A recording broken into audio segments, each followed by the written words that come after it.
Answer for you. So ನಾನು ಅವಾಗ ಹೇಳ್ಬೋದು ಇಷ್ಟು ನೋಡಿ ಇಷ್ಟು ಸಿವಿಲ್ ಕೇಸ್ ಇದೆ, ಆ ಕಾರಣಕ್ಕೆ ಎಷ್ಟು ಬಾಕಿ ಇದೆ ಅಂತ. ಇಲ್ಲ ಅಂತಂದ್ರೆ ಬಾಕಿ ಇದೆ ಅಂತ ಹೇಳಿದ್ರೆ ಜನ ಹಿಂಗ್ ಹೋಗ್ತಾರೆ. ಬಕೆಟಿಂಗ್ ಮಾಡಿ. ನೆಕ್ಸ್ಟ್ ಸರ್ ಭದ್ರಾವತಿ ಕೂಡ ಕೋರ್ಟ್ ನೋಟಿಸ್ ಇದೆ ಸರ್. ಭದ್ರಾವತಿ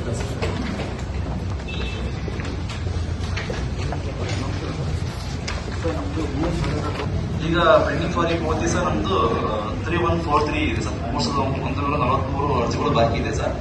ಅದರಲ್ಲಿ ಸರ್ ನಮಗೆ ನಾನು ಕೂಡ ಬಿಲ್ಡಿಂಗ್ ಸುಮಾರು ಟೈಮ್ ಎಲ್ಲ ನಾವು ರಿಪೋರ್ಟ್ ತಗೊಂಡು ಅನಲೈಸ್ ಕೂಡ ಮಾಡಿದ್ದೀನಿ ಸರ್. ಆಲ್ಮೋಸ್ಟ್ ಒಂದು 10% ನಮಗೆ ಸಿವಿಲ್ ಕೋರ್ಟ್ ಕೆಲಸ ಬಾಕಿ ಇರುತ್ತಂತ ನಾವು ರಿಪೋರ್ಟ್ ತಗೊಂಡಿದ್ದೀನಿ ಸರ್. ಕರೆಕ್ಟ್ ಮಾಡಿ ಅದು ಬಜೆಟಿಂಗ್ ಕೂಡ ಮಾಡಿದ್ದೀನಿ ಸರ್. ನಾವೇ ಬಿಲ್ಡಿಂಗ್ ಈಗ ಆ ಸರ್ಕ್ಯುಲರ್ ಯಾವ ವರ್ಷದಿಂದ ಇದೆ?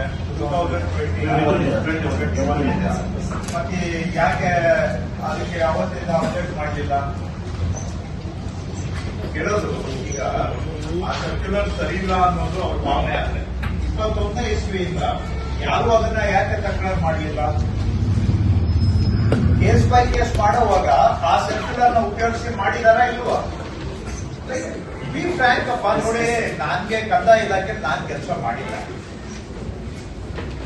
ಏನು ಅನ್ನೋದು ನೀವು ನಮ್ಗೆ ಕರೆಕ್ಟ್ ಆಗಿ ಹೇಳ್ಬೇಕು. So that I don't come to the wrong conclusion.